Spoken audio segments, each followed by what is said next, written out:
Hello everyone, my name is Jenny and welcome to a full moon tarot card reading for us all, for the collective. And before we begin, I invite you to take a breath together with me so that we can arrive here in this space. Let's take a deep inhale together. If you feel comfortable, you can close your eyes and settle into your body for a moment. And then we can take a deep breath inwards and outwards. And we can do this another time, really focusing in on allowing ourselves to be present in this space, in this moment, breathing in, breathing out, and another time setting the intention that we also connect together into the collective realm of our subconscious, of our subtle dimension. We breathe in and we breathe out.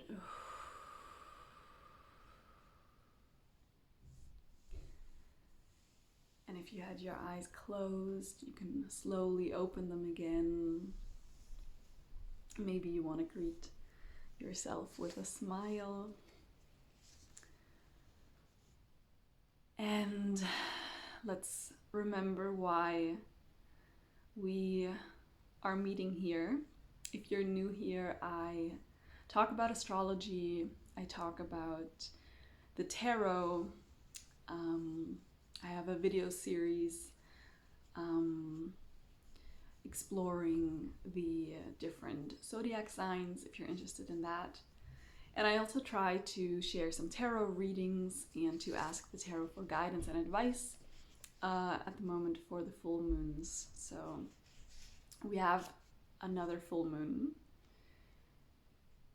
I don't know when you're watching this, but this full moon is taking place on Monday the 27th, but generally of November, 2023. And generally the energy can be felt also some days before and after. So the 3 days before and after, or we are already kind of in the full moon experience. And let's have a quick look about what this full moon may be bringing us right now.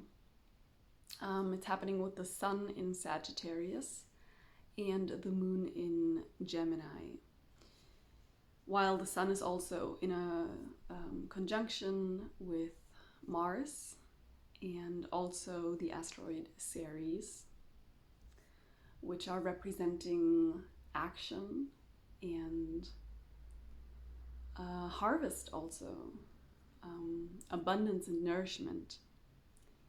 And I feel Ceres also speaks a lot about cyclical living and understanding the moments of grief and the moments of renewal, of rejuvenation.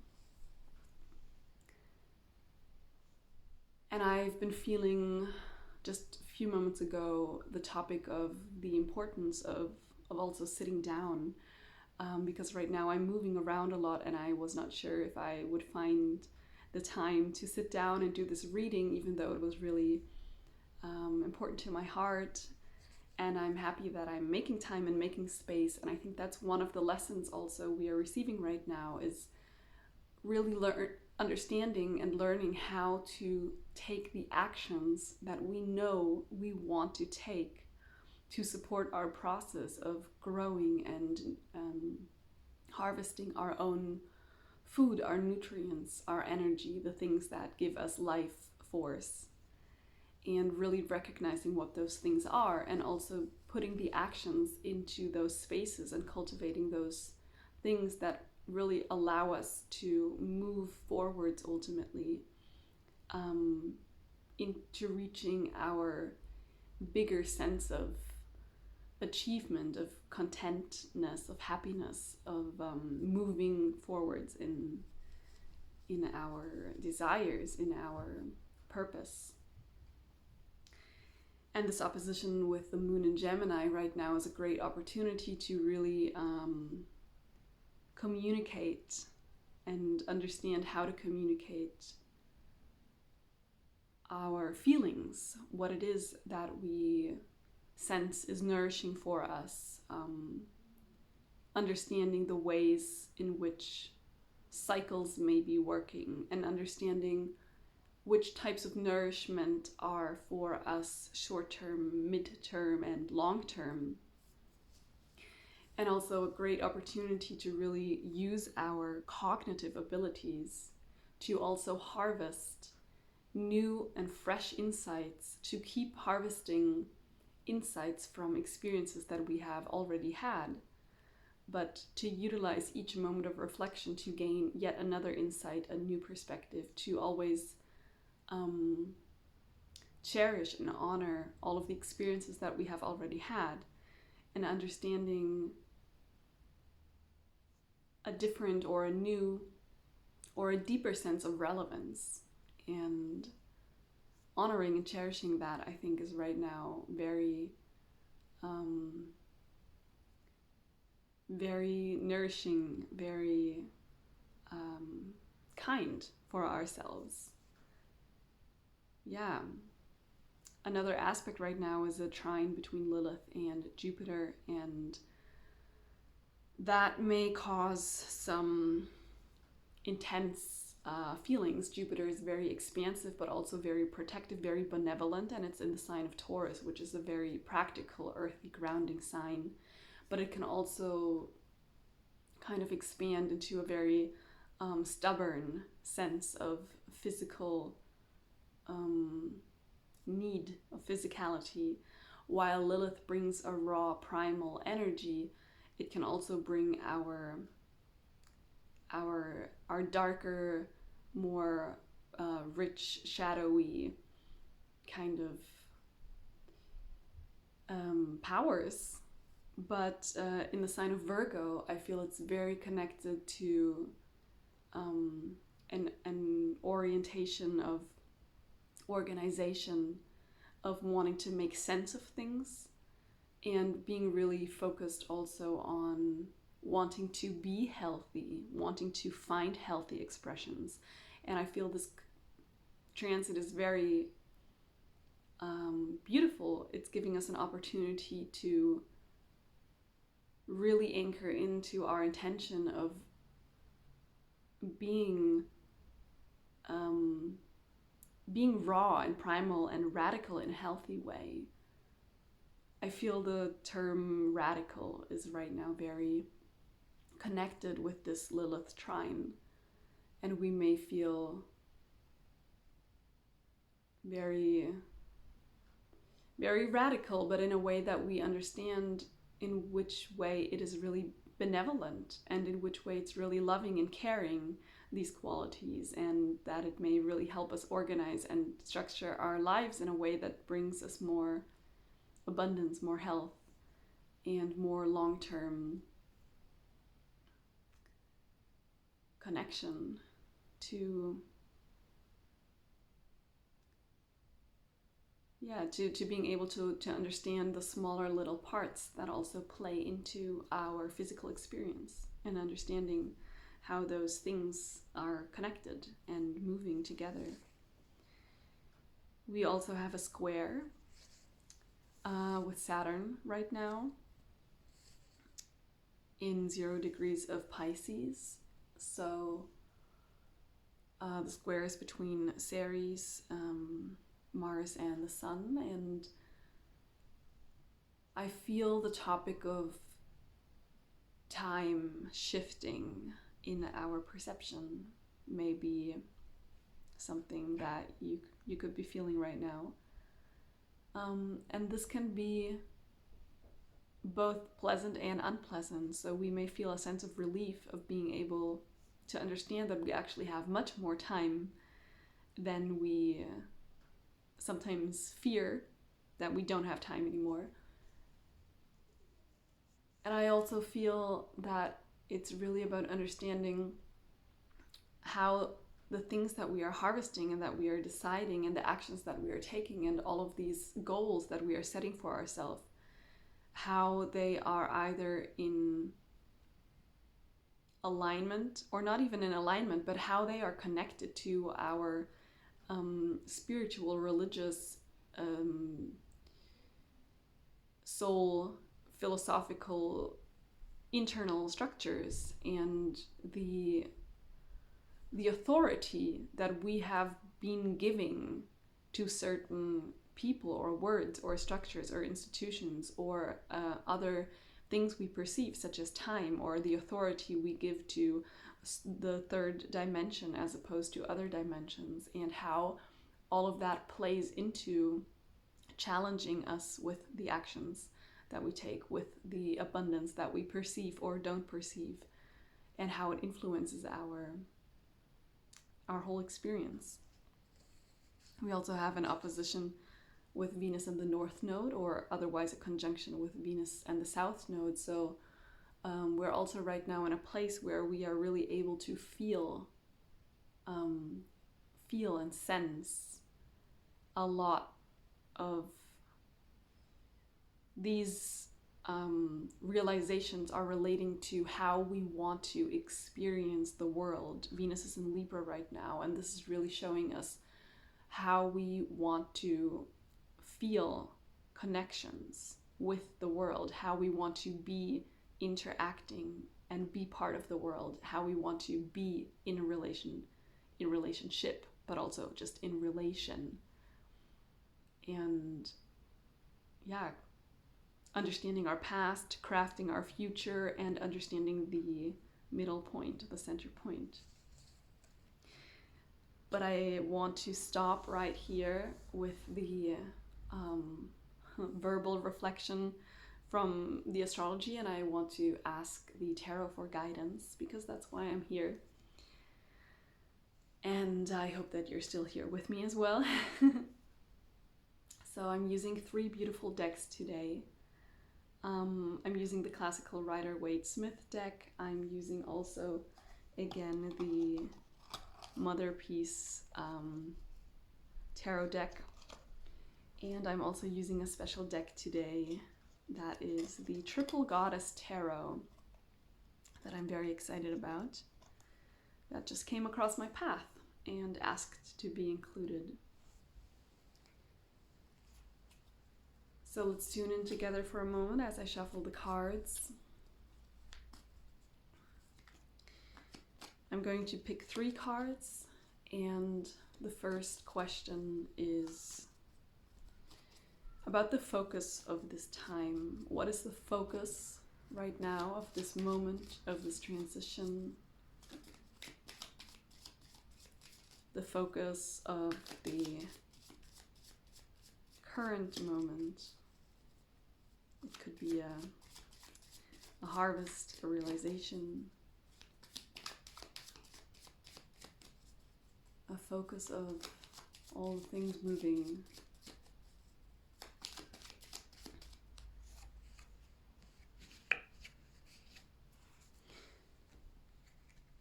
And the second question being,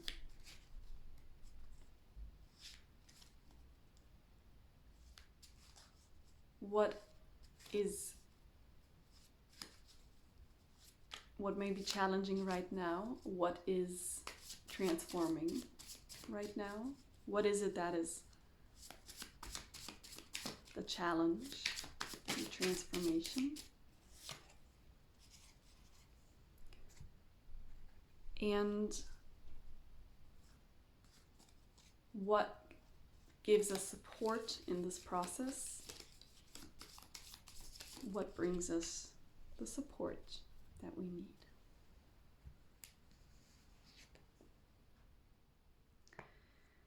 The first card is this one. This is what it looks like upside down. This is how it came out, but this is what it looks like right side up. So it's the 8 of Swords, And this is the current focus. So this is a card that is really showing us our beliefs of limitations, where we feel that we are bound, where we feel that we are not able to move. Red is the color of movement, of passion, of the life energy. And it's also the fire, so the fire of Sagittarius. And this is understanding, or the 8 is also a number of movement. It's a number of cyclical movement, but also of progression, of moving forwards. But moving forwards in a balanced way, which is very, very important for the number 8. It's about balance. I also feel it's very much connected right now to cycles of progression, understanding how the bigger cycles are moving. When we feel like we are stuck, we may feel that way because we are looking at the smaller cycles.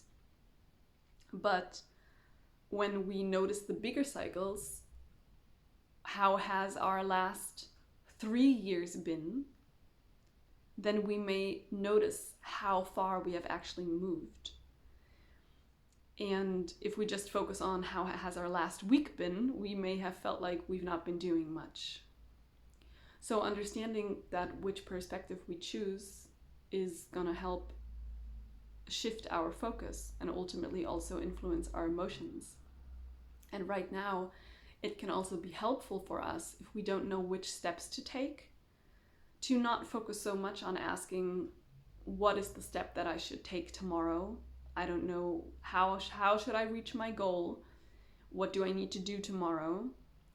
Sometimes that is the most helpful, and sometimes it is helpful to look further into the future.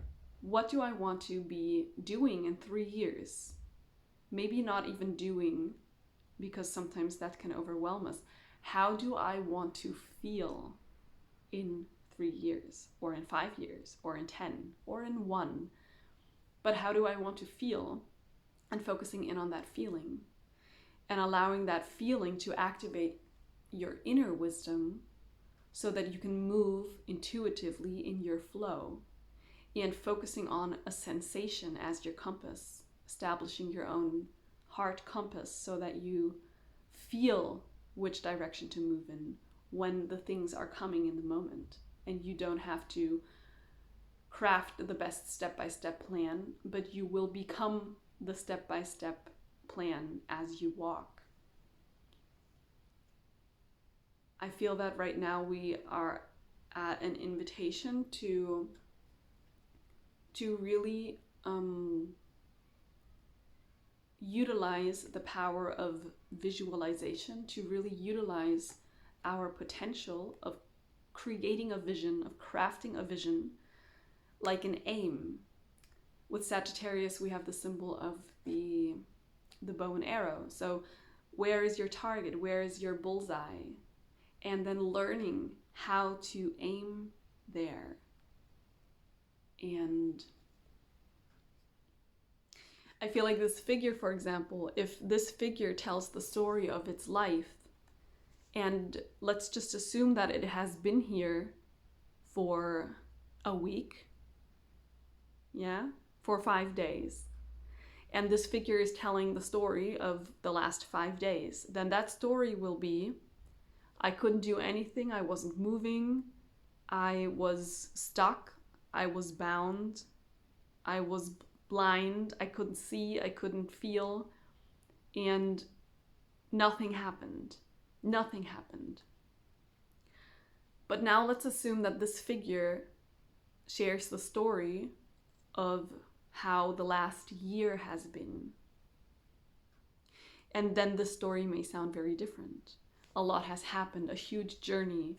And within that journey, there was 1 week of being stuck. And after that 1 week, there was a moment of release where this figure was able to save itself, or it was saved, or a bird came and freed its bounds, or the weather took and the wind took it away. So many ways in which this figure can be freed.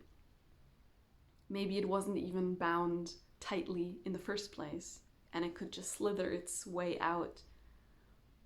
And that was only 1 week of rest, 1 week of stillness. And in that 1 week of stillness, the foundation was set for the further journey. And in that 1 week of being blinded, of being bound, was a week of restoration and a week of understanding how to reflect and where to go next, and a week of trust, and a week of finding inner silence. So the story changes depending on how big or how small we make the scope of our view.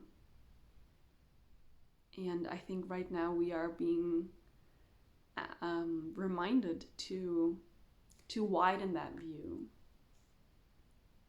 While the moon is in a sign that is very detail-oriented and that loves finding the significance in the small and in the detail, in the precise, in the precision. So it's also about playing around with that, not just only having a bigger picture. It is important to understand which step to take tomorrow or what to do in the next 5 minutes. It is important. But that importance right now is with the moon, so it's with sensing, with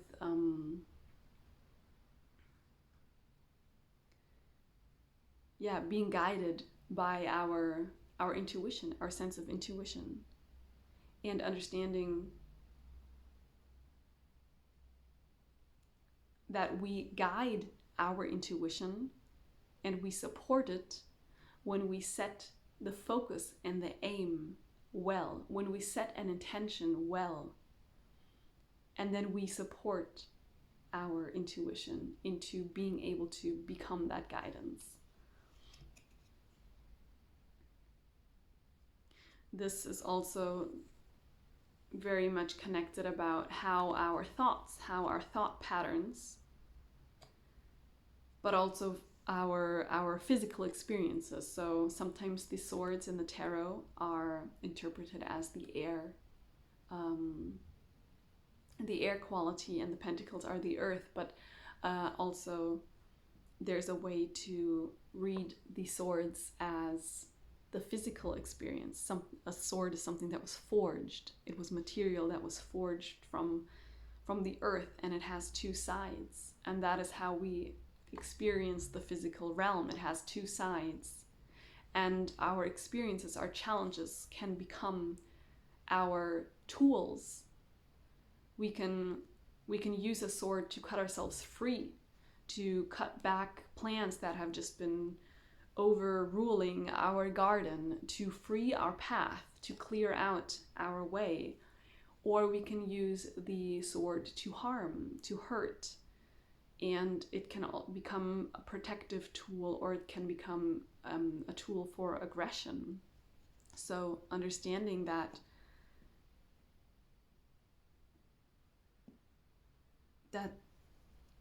both ways are possible, and our ability to decide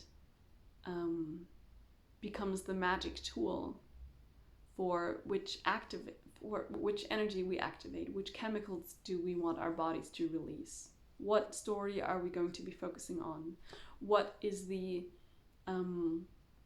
conclusion that we take from it, what is the feeling that results from our words and our actions, and is that feeling becoming a sense of rest for us? Is it becoming a sense of restriction for us? Is it becoming a sense of renewal?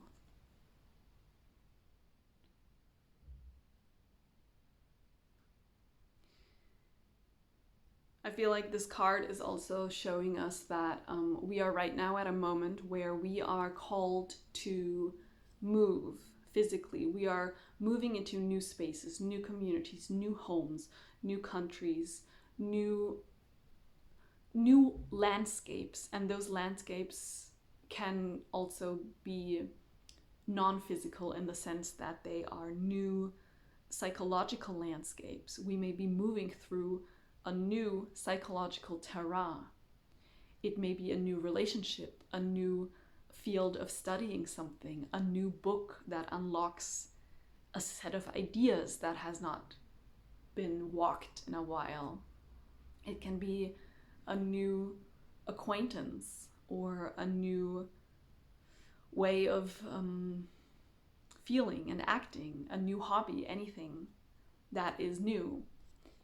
And while we are walking these new landscapes, we will be confronted with new challenges. And that is the beautiful journey of an adventure. That is the beautiful journey of walking the path and of development, of evolution. So we will be experiencing these hurdles, these tests, these challenges, but they are mainly right now really happening internally. So we are confronted with a lot of mental challenges. It could be emotional, it could be a physical challenge that comes from an inner landscape, from an inner experience. And all the while, we are in tune with our intuition here with the water. We have our foot there, and we are still connected to the stream, to the ever-flowing stream. We are still connected to the emotions. We are still able to follow the river, to be guided back into the ocean of oneness, of inner oneness, of inner peace, where our different parts, our controversial parts, can be reunited.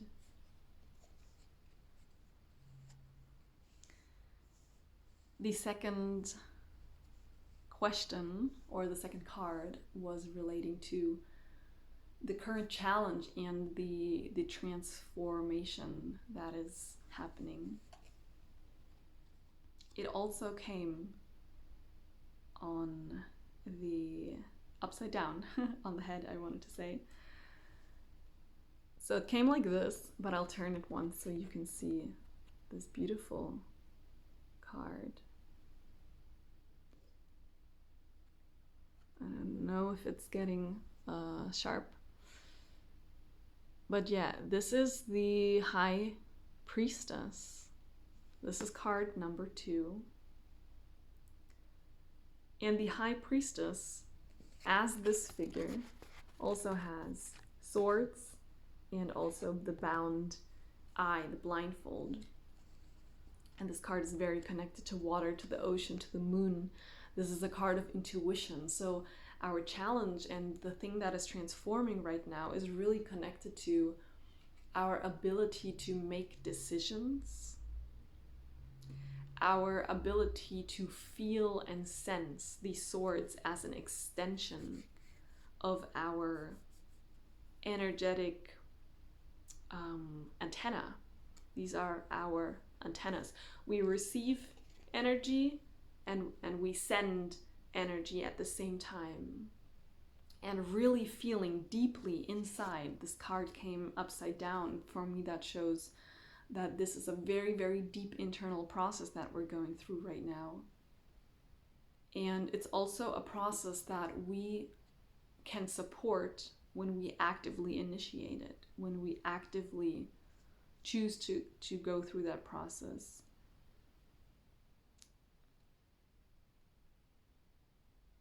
Really being able to feel, to sense the cyclical world. Here, the moon.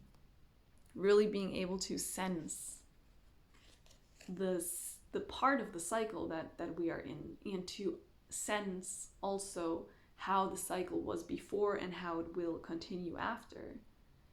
And strengthening that intuition so that we are not in fear of making a decision blindly, but that we have our antennas well connected, well in our hands, so that we are able to utilize those swords, those physical experiences, understanding how our physical experience is an expression of the state of our energetic antenna, How are we receiving? What are you sensing? What are you feeling? What are you sending out? How can you distinguish and discern those things? By looking and reflecting upon the experiences that you have had, and utilize that information to support you with the experiences that are to come and that are happening right now. I also deeply feel that we are being, right now, we are receiving a lot of light, a lot of beautiful light energy in our womb spaces, in our sacral chakras, in our root chakras. So when we are very open and attuned to receiving messages from our head, receiving thoughts, but also being very connected with the lighter astral realms and being very airy in that sense, it is supportive for us to also really ground down through our root, to really have a strong root chakra, a strong sacral chakra, and to be able to not only help to hold our energy body in a place of balance, but also to help ground information into the earth so that we become a more stable, aligned antenna between the different realms.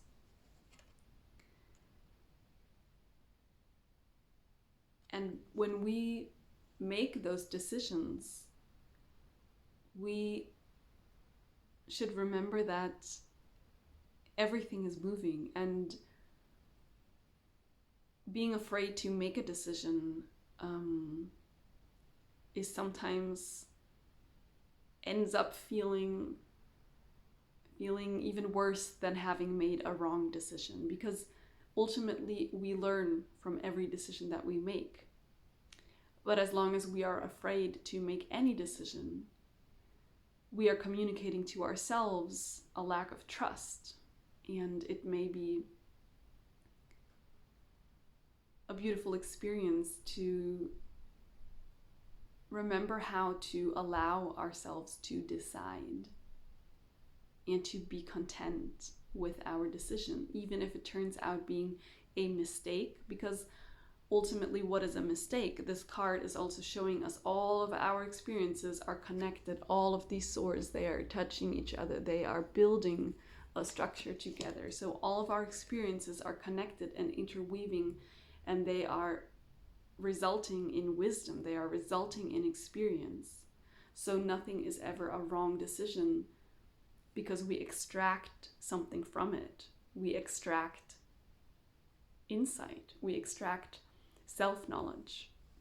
And ultimately this self-knowledge becomes our philosopher's stone, so to say.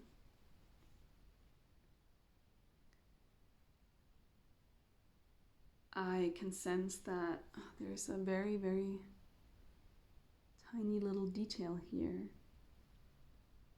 that I can't see that well, but yeah, it's a little red dot. And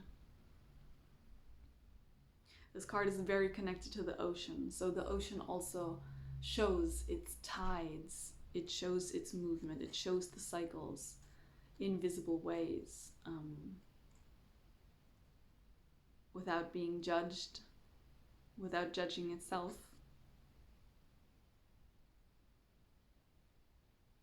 I'm also sensing right now that our hair could be a topic. And in many cultures, hair is also viewed as an extension of our antenna, of our energy body. So we have the ability to receive through our hair, but also our hair may carry information. So it carries our experiences. It carries our the passage of time. The longer our hair, the more we carry around with us all of those experiences, and that may be very, very helpful and grounding and help us be stable in our identity, in our sense of security and confidence, and may remind us of our values that we've carefully, intentionally cultivated. And when we go through a moment of transformation, of radical transformation, sometimes we feel a desire to cut off all our hair, or to cut off those last years. I mean, not the most recent years, but the oldest years. This bottom part of the hair is the year that is the longest from the present moment. So if anyone feels something with their hair, it may be a good moment to reflect upon where that feeling comes from, and to make a decision if it may be a good time to make a change. It could also be a change of hairstyle, a change of braiding your hair in a different way, or utilizing a different hairstyle, because that can also be used to represent different ways of receiving energy, and also closing ourselves off when we don't want to receive as much energy right now. But being really aware of how we receive information.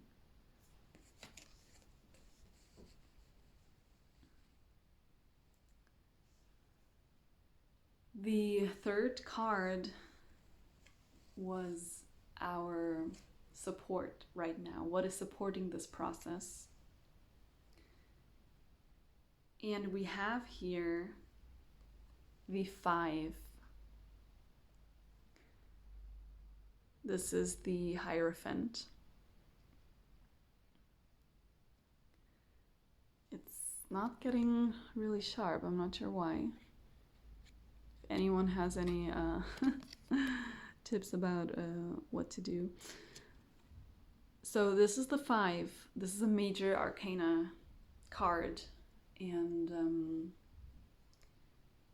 this is the Hierophant, which is relating to...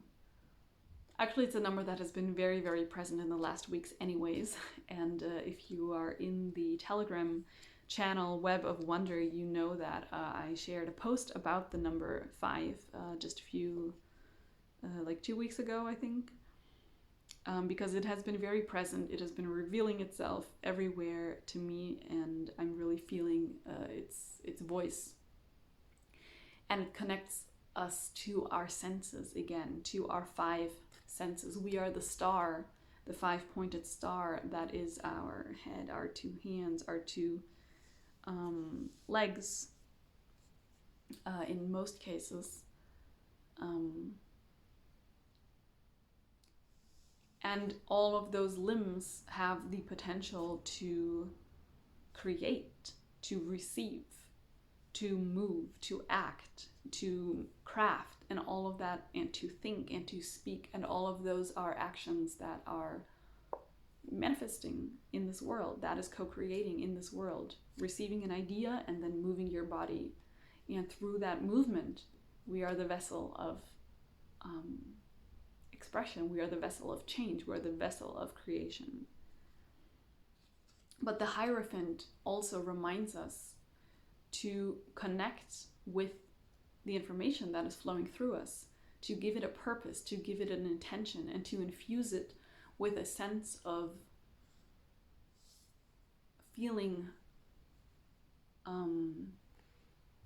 humbly touched in our hearts for the greatness, for the potential of all of these energies, asking for guidance. If we want to receive wisdom, we can ask for guidance. And looking to the higher wisdom, the higher guidance, wanting to receive it. Also utilizing the breath and utilizing it consciously as a way to receive information, but also to recalibrate, to influence our chemicals in the body, to influence our mental state, to help us move energy, to help us in moments of decision and indecision, to help us in moments where we feel stuck and challenged, to help us move the energy through our body, utilizing the breath. That is why we do breath work, is because we move the energy. And where we move energy, we are creating movement and we are creating change. And that is alchemy also. We are changing something into something else. Or in other words, we are taking the blocks out of the way and then things can change by themselves again. With this specific imagery here, I feel it's very important to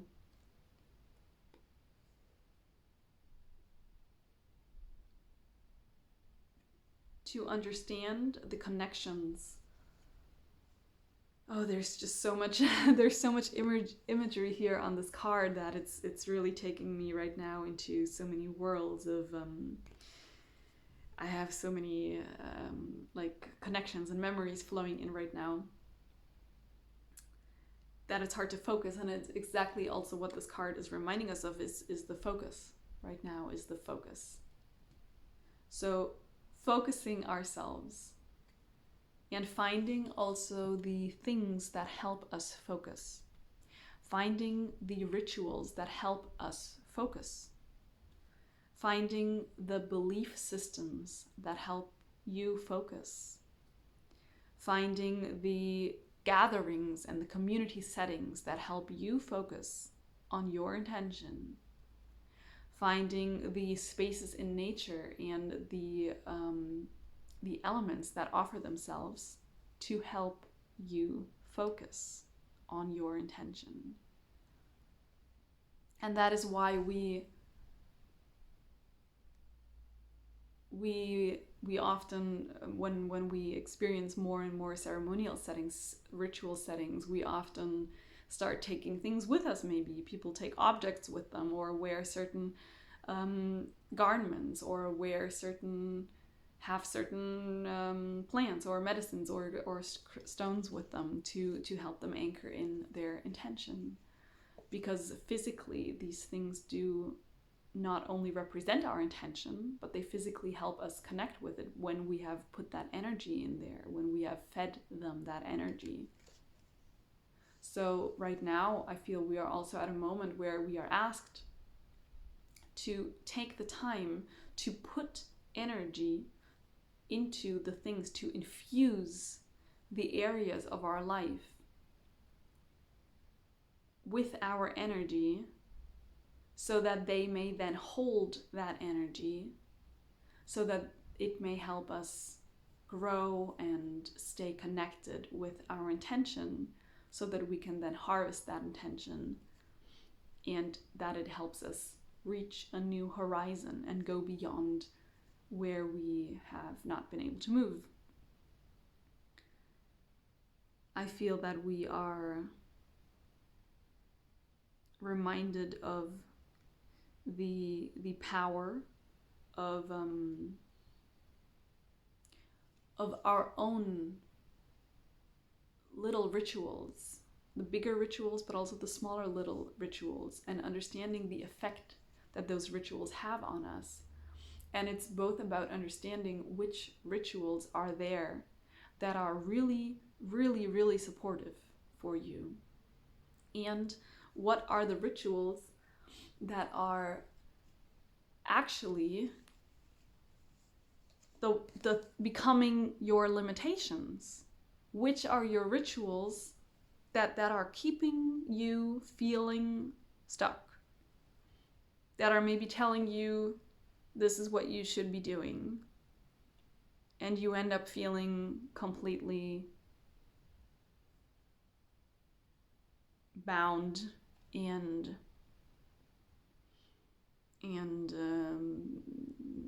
unhappy? Which are the rituals that are limiting your ability to sense and perceive? Do you have a ritual of consuming something on a daily basis that is actually lowering your capacity for your antennas to sense information and to then translate it in a way, because your body is busy then with another process, because you keep eating a lot of sugar or drinking a lot of alcohol, or because you keep reading a book that doesn't make you feel good, and then you have to take an hour at the end of the day to make yourself feel better again, instead of utilizing that time to focus on your vision and your intention, and to be creative and feel good and be playful and be in a space of feeling love. So understanding the rituals that we create and that we take part in and how they influence us. On the other side, understanding that they can really become our support systems, that they can really help us co-create life in a more elevated way, because we regularly take time to humble ourselves, to give our life an intention, to practice trust, and to practice self-love by setting an intention and then witnessing ourselves and experiencing ourselves staying true to that intention, by witnessing and experiencing ourselves being honest with that intention, being pure with that intention, and being consistent, which is an act of self-love, which is an act of cultivating trust, being able to trust your own word, being able to trust your own motivation. And that's sometimes a process that can be a quite tricky one when we fluctuate a lot with our intentions. And sometimes it can be very, very helpful to at least find a little area in life where we can find a little bit of consistency, so that we can practice cultivating a little bit of a trust. But of course, if your trust is there and you keep being guided to doing something completely different every single day, but you feel trust to yourself, then that's great, because then you feel the trust to yourself. So this is about feeling the trust, and not about what is the correct way to cultivate the self-trust, but about being conscious of what helps you cultivate your self-trust and what does not, and being able to discern your way, the way that is true for you, that what is actually helping you, what is actually being in service of you, so that you can be more in service of yourself, of your purpose, of the bigger picture of life, so that you can be more in tune, attuned with the visions that you bring, with the visions that you brought into this life by becoming, by being, by birthing, by manifesting yourself here into a body, by manifesting yourself into a place, into a community, into a land, into an area, into a thought realm, into a way of expressing. And finding a way to give yourself a space in which you can practice honoring that, in which you can practice finding that, listening to that. And then once you've found and listened, being able to discern, how does that show up as a long-term, a mid-term, a short-term sensation, action, harvest, fruit, labor, challenge, practice, exercise.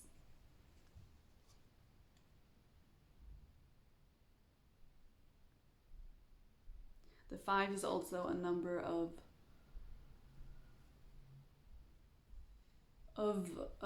sacrifice. So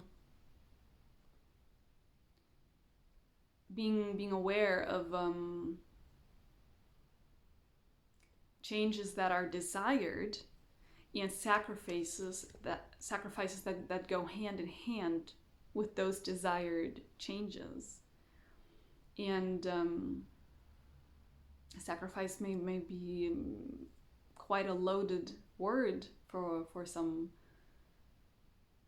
people, but a sacrifice to me is something that we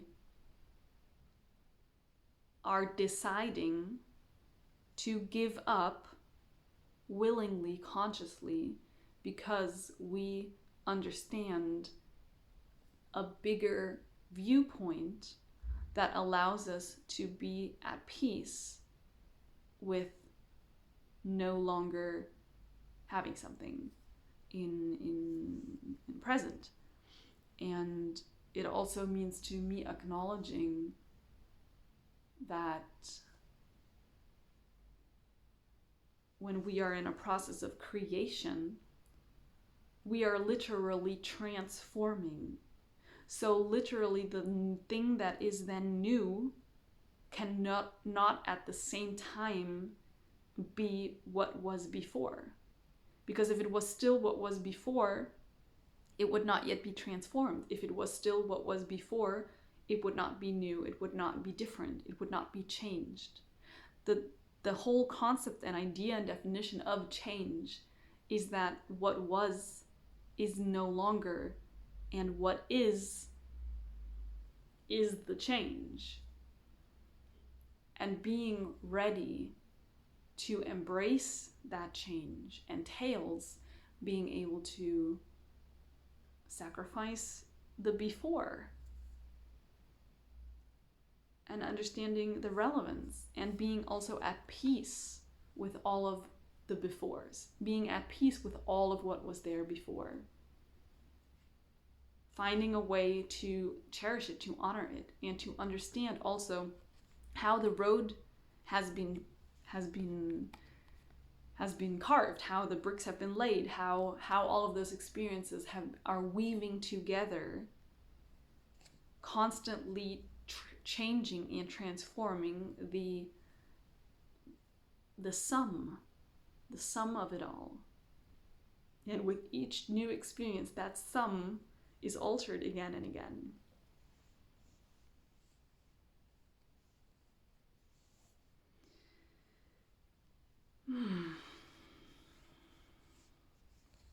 So these are also two major arcanum cards, which is showing us that this process is a very, very archetypal, deeply important evolutionary moment.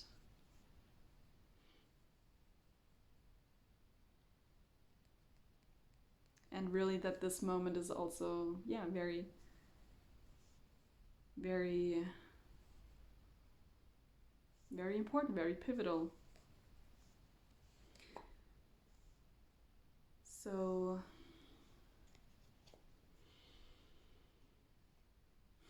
the full moon is a moment of illumination where we have the light of one thing shining upon something else to give it light as well. So it's really a moment of opposition, but essentially working together to see more, to view more, to sense more. And it's also a moment of outwards expression, or it can be a moment. And we are really right now here called to embrace the new, to embrace the new beginning, to embrace the change, to recognize where we are limiting ourselves, where we may feel stuck, to understand how to look at and find and see and accept cyclical nature in the smaller, the middle, and the larger cycles. Understanding the ways that we support our attunement with being divine instruments of receptive force, of being able to receive energy and information, and being able to send energy and information. And also finding the significance in utilizing those senses for a purpose, finding ways to help us set intentions, and understanding the actions, the rituals, and the movements that create a safe container for us, a supportive container, or that create the opposite, being able to discern and allowing for that higher guidance to be, allowing the changes to actually happen, and honoring what they are, honoring that they are, honoring the change as an opportunity, as an adventure, as an invitation to explore, to reach new horizons. And that change and that new horizon, that new journey, that new landscape can be relating to so many different parts of your world, depending on how these transits are showing up in your personal natal charts, in which house, in which aspects to your natal planet. So if you're interested in knowing more about how the cycles are looking for you personally, you can always reach out to me. I give readings also with the tarot, but also with the natal chart, and I can also combine those two. So if that's something that you're interested in for the full moon, for the new moon, for your general life, for a big change, but even if there's nothing really going on at the surface, there's always an opportunity to learn something, and to take a moment to yourself, to understand and learn something, to connect yourself with symbolism, with wisdom, and go on an inner journey. So yeah, the information is below. If you want to connect with me, send me an email. And yes, these are the cards for this full moon. So much thanks to this beautiful deck also, the Triple Goddess deck, and this one that I just love, the Motherpeace. I invite you all to take another breath with me so that we integrate this information and we may process it exactly how we need it right now. Let's breathe in together and out, allowing a conscious return out of this container and back into our day and where we are right now, breathing in and out. And the last time, allowing the energy to settle, being trustful and faithful in our own inner guidance, listening to your own wisdom, listening to your own intuition, and allowing that to be your truth. Breathing in and out. I thank you so much for listening. Thank you so much for watching. I really deeply appreciate it. If you feel like this has somehow helped you or resonated with you, and you feel like there are others who would also enjoy receiving this information, feel free to share the video with your friends, with your family, your communities. I would really appreciate it. And if you enjoyed it, you can also let me know by writing a comment or giving it a like. It really feels great to receive feedback from people who receive this, because it feels very nourishing, but also it's a great way to